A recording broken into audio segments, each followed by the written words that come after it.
ir jūlija vidus.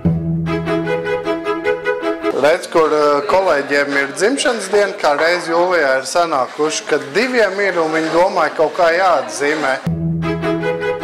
Protams, ka var iet uz restorānu, apsēsties, pasūtīt pusdienas un paēst.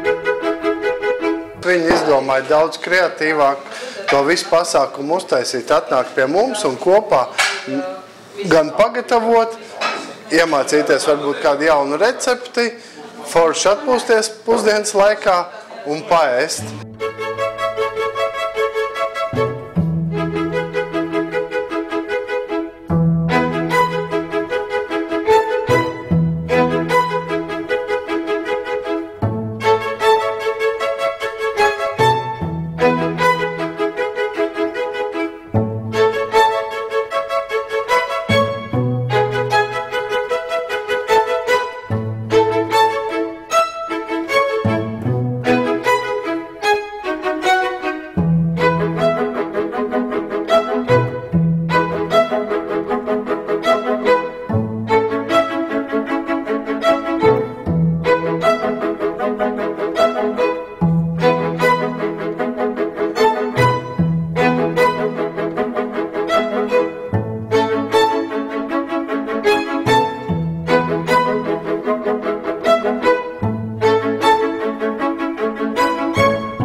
Otrajā ēdienā viņi taisīja zandartu, tas no burtnieka.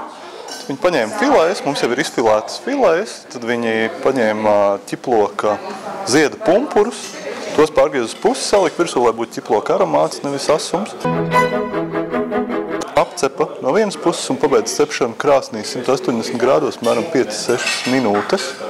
Ja, un uztaisīja gaileņmērci, paņēma izlasīja mazās gailnītes ārā, šalotas sīpolu un to ķiploku kāta pārpalikumus, galiņus, tos apsautēja olīveļā. Tad tajā mērcē mēs vēl pieliekām mazliet trifeļai, lai būtu vēl izteiksmīgāks tas sēnes aromāts un uzrīvējam svaigu trifeli. Kaut kā tā. Tas paņēma laiku, tur 12 minūtes, 15 minūtes.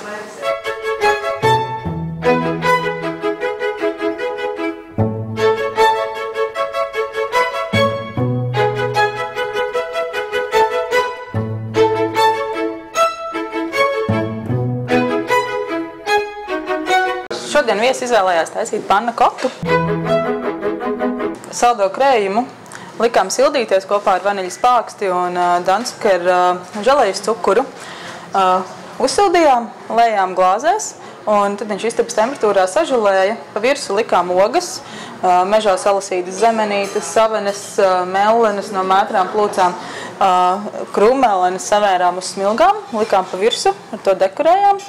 Un tad ielikām leduskapī, kamēr viesi ēd zivi, tikmēr viņi atdzisa, un tad mēs viņu pasniegsim viņus.